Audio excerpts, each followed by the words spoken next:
When I was early in my career, I was a family physician at a community health center in Colorado, and I was really interested in learning how to do care differently in a health center. And we had a particular problem we were trying to solve, which was access to health care for patients who needed timely care. We had full schedules, a lot of demand for appointments, and not a lot of appointments. And when our babies were born, we wanted to see them within 48 hours, if at all possible. And so we decided to try something different. After clinic was closed, we opened up our waiting room and scheduled all of our newborn families to come in after clinic. And my first experience was we had a really good show. People came because they wanted to make sure their babies were fine. The timing was good.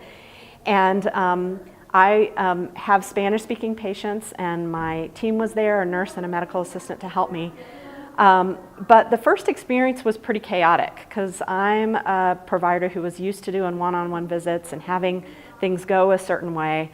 And it was very challenging to take care of 8 families with newborns and to ask all the questions I was used to asking and to provide the care and the exams I was. And I accomplished that, and I was focused on trying to engage the group and ask questions, which there was lots of conversation in Spanish, which is not my first language. So it felt quite chaotic. And after the group, I felt a little bad, like it hadn't gone like I really wanted it to, because I hadn't accomplished what my goals were in every case. I'd missed getting a test on one baby, and I'd missed following up on a particular issue. So I went through all the list of patients, and I called them, and first of all, I was feeling apologetic because I didn't think that it had gone well. From my perspective, it felt really chaotic. And every patient I talked to said, "That was such a great experience, when can we do it again?" And so I realized that what my agenda was not really necessarily what was important to the patients and the families, and that they had a very different idea of what their ideal experience was, and that community that was building among those new moms and their infants was very important to them. And they really enjoyed the ability to connect and to ask questions together and to hear each other's questions.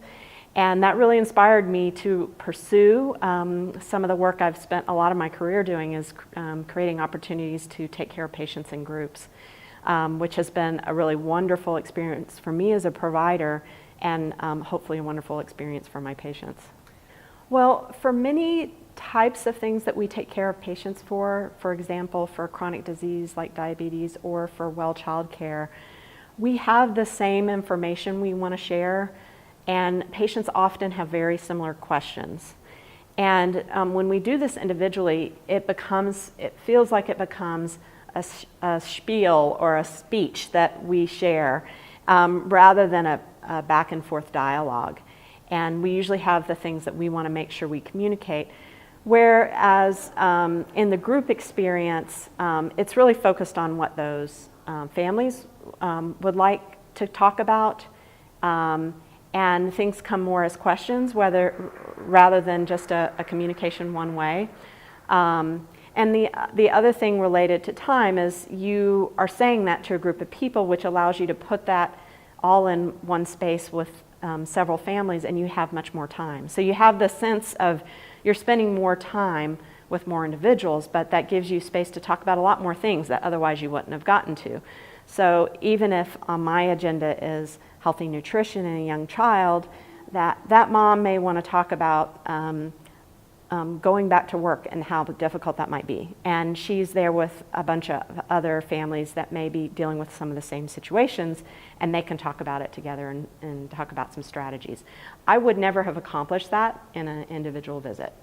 But in a group visit, that is an opportunity, and there's the time and space to do that.